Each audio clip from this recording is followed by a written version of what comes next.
पर्चे का नाम है मणि कौल के सिनेमा में आख्यान। आख्यान की परिभाषा को 19वीं शताब्दी के अंत में ही भीषण रूप से बदला जा रहा था। हिंदुस्तान में ज़ियाउद्दीन डागर और नसीरुद्दीन डागर जो ध्रुपद गा रहे थे, उसके स्वरूप को किसी बंदिश में बांधा नहीं जा सकता था। शोपा ने संगीत को कोई विशिष्ट निर्धारित स्वरूप दिए बिना ही उसमें अपने देश पोलैंड और अपनी खुद की धुनों को 5-10 मिनट की छोटी कृतियों में प्रस्तुत किया था। वैन गो आग के खेत बना रहे थे और सिजा हवा में हिलते ढुलते पहाड़ बना रहे थे। अगर आप उनकी मॉन्ट सेंट जर्मेन देखेंगे, जो सीरीज है उनकी बहुत प्रसिद्ध चित्रों की, तो उसमें ऐसा लगता है कि वो पूरे के पूरे पहाड़ ही हिल रहे हैं हवा में। चीन और जापान की 12वीं और 13वीं शताब्दी की चित्रकला में एक रैखिक आख्यान का स्थगन पहले ही आ चुका था। यह सब बतौर भूमिका इसलिए बता रहा हूँ क्योंकि जिनकी कला के बारे में बात हो रही है वे खुद भी फिल्मों से ज़्यादा पेंटिंग और संगीत को उद्धृत करते थे। महाभारत में एक रैखिक आख्यान का स्वरूप सबसे मौलिक रूप से स्थगित किया गया है। मौलिक इसलिए क्योंकि एक रैखिक आख्यान की रीढ़ होती है एक रैखिक समय। महाभारत के आख्यान में एक साथ कम से कम 3 से 4 समय चलते हैं। क्योंकि फिल्म का प्रादुर्भाव पश्चिम में हुआ था, इसीलिए उस पर आज भी ज़्यादातर ऐसे आख्यान का प्रभुत्व है। ऐसे आख्यान के एक रैखिक होने का उद्देश्य किसी समाधान तक पहुंचना होता है। समाधान की खोज तब होती है जब यह माना जाता है कि प्रकृति में या समाज में कोई स्थायी समाधान संभव हो सकता है। यह केवल वह व्यक्ति मान सकता है जिसे लक्ष्य हो कि समाज या प्रकृति में कोई विकृति है जो उससे यानी उस व्यक्ति से निरपेक्ष है। ना ही वह व्यक्ति उस विकृति का कारण है, ना ही वह उस विकृति का हिस्सा है। यह व्यक्ति मौजूदा विकृति को खत्म कर सकता है, ऐसा उसे प्रतीत होता है। समय के साथ प्रयास करने से एक स्थायी बदलाव लाया जा सकता है। यहीं से एक रैखिक आख्यान निकलता है। जाहिर है यह विचार सबसे पहले यहूदी धार्मिक दृष्टि में आया था और यही विचार दुनिया के कई महान धर्मों में व्याप्त है। ये अभी मिहिर जी ने स्पेस की बात की, तो उसमें एक शॉट होता है फिल्मों में जिसको पर्सपेक्टिव कहते हैं, कि आप एक ऐसा शॉट लें कि मान लीजिए पेड़ों की कतार है, तो उसके बीच में खड़े होकर आप एक शॉट लें, तो वो जो गणित का सिद्धांत है कि दो समानांतर रेखाएं अनंत में मिल जाती है, तो ऐसा प्रतीत होता है कि वो मिल गई हैं। उसको रेजोल्यूशन माना जाता है। मणिकौल की फिल्मों में कल अपन ने सिद्धेश्वरी देखी, उसमें आप देखेंगे कि वो पर्सपेक्टिव शॉट लेने से बचते हैं।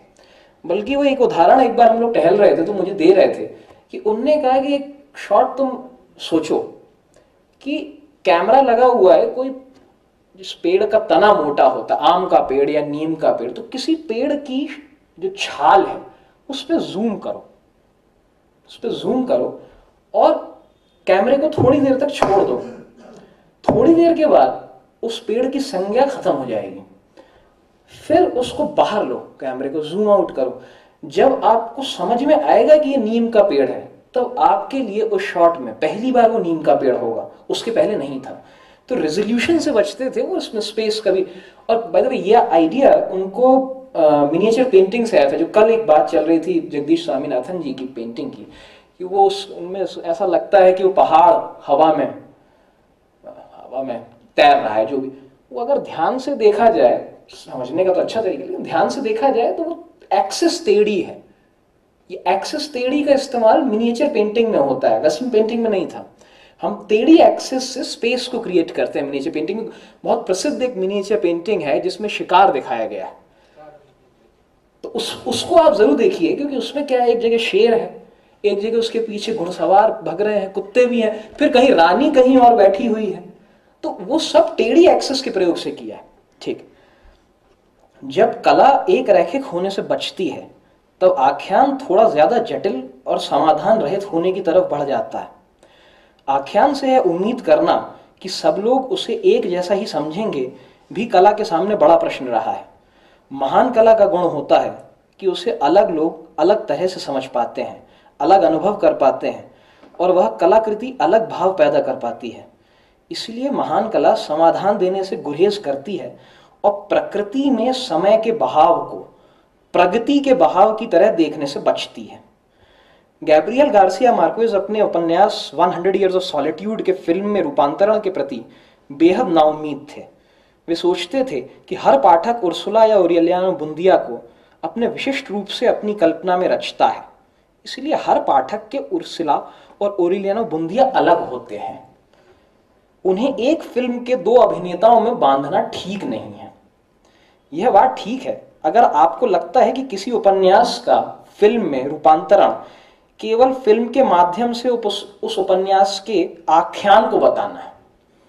एक बात तो यह कि ऐसा संभव नहीं है, क्योंकि आख्यान का जितना बड़ा हिस्सा किस्सा होता है उससे ज्यादा बड़ा हिस्सा भाषा होती है। वैसे भी यह विचार एक और स्तर पर गलत है, क्योंकि जैसे उपन्यास के मौलिक तत्व शब्द होते हैं, वैसे ही फिल्म के ध्वनि और दृश्य होते हैं। मणि कौल की एक बड़ी विचित्र बात यह थी कि उनसे पूछो आपकी पेन ड्राइव में, क्योंकि पेन ड्राइव में तो सारी फिल्में आ जाती हैं, उनकी तो अब इतनी बड़ी बड़ी पेन ड्राइव्स थी उस समय कि कुछ भी आ सकता था। तो उनसे होता क्या था कि कई बार बैठे रहते थे वो, तो कहीं कोई फिल्म दिखानी है तो मेरे पिताजी उनसे पूछते थे कि आप मणि आपके पास वो फिल्म है क्या, तो उनके पास कभी अपनी फिल्में होती ही नहीं थी। तो उसको उन्होंने पूछा कि आप पेन ड्राइव क्यों नहीं लेके चलते, तो उन्होंने कहा कि जो मटीरियल है 8mm का, वो उस मटीरियल के बिना मैं फिल्म नहीं बना सकता, इसीलिए पेन ड्राइव वो लेके अपने साथ नहीं चलते थे। मतलब ये इसका उदाहरण मैं दे रहा हूँ, ये भी मटीरियलिटी की बात चल रही है, मौलिक तत्व। किसी भी कल्पनाशील कोई भी कल्पनाशील फिल्मकार किसी उपन्यास का रूपांतरण नहीं, उसका अपनी विधा में अवतरण करता है। मार्क्वेज की उम्मीद थोड़ी जागती अगर वे खुद को समक्ष पा सकते उस प्रचंड उपस्थिति के जो थे मणि कौल। जब मैंने पहली बार दुविधा देखी थी, मुझे लगा था कि यह समय को तोड़ने की कोशिश है। मैं आज भी यकीन नहीं कर पाता कि वह फिल्म एक कहानी पर आधारित है, वैसा ही आषाढ़ का एक दिन के साथ कि वह नाटक पर आधारित है।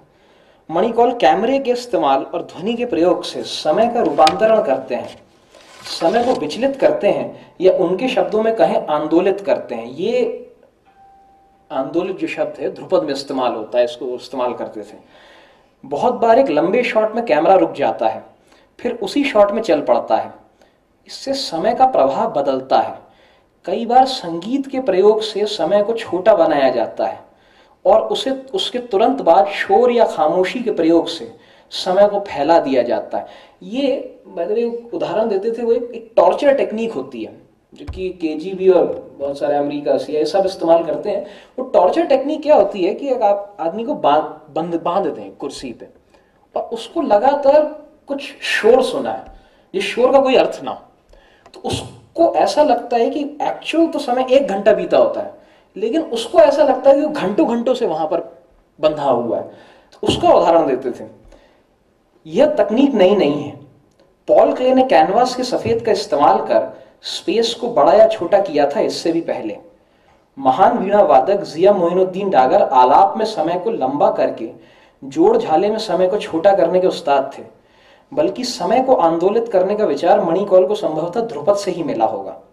जाहिर है कि यहां समय के आभास की बात हो रही है, किसी वस्तुनिष्ठ समय की नहीं।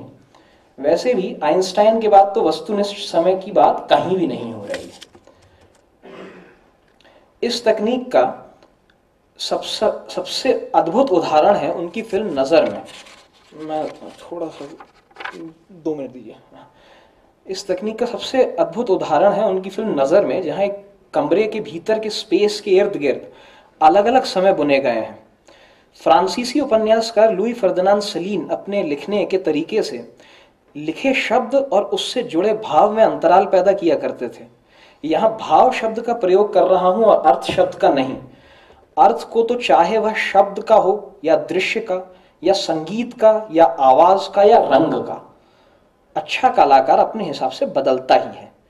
जेम्स जॉयस ने यूलिसिस में और वर्जीनिया वुल्फ ने वेव्स में भाव और शब्द के बीच कमाल का अंतराल पैदा किया है। कैमरे के इस्तेमाल से रोशनी और स्पेस में आंदोलन लाकर मणि कौल दर्शक या श्रोता के लिए फिल्म के दृश्य, ध्वनि और भाव में अंतराल पैदा करते हैं। इस अंतराल के पैदा करने से वे दृष्टा को दृश्य के प्रति ज्यादा सजग बना देते हैं। यह इसलिए होता है क्योंकि दृश्य को उसके स्थापित आशय से दूर किया जाता है। भाव से ज्यादा दृष्टा के भाव को ज्यादा से ज्यादा दृष्टा के विवेक पर छोड़ा जाता है, दृश्य को सजग या जीवित बनाकर। इससे होता यह है कि दर्शन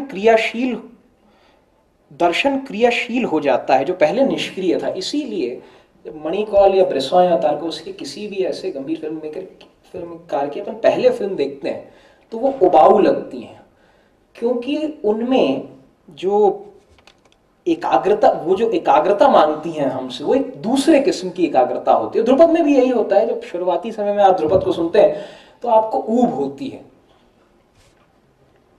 भाव से।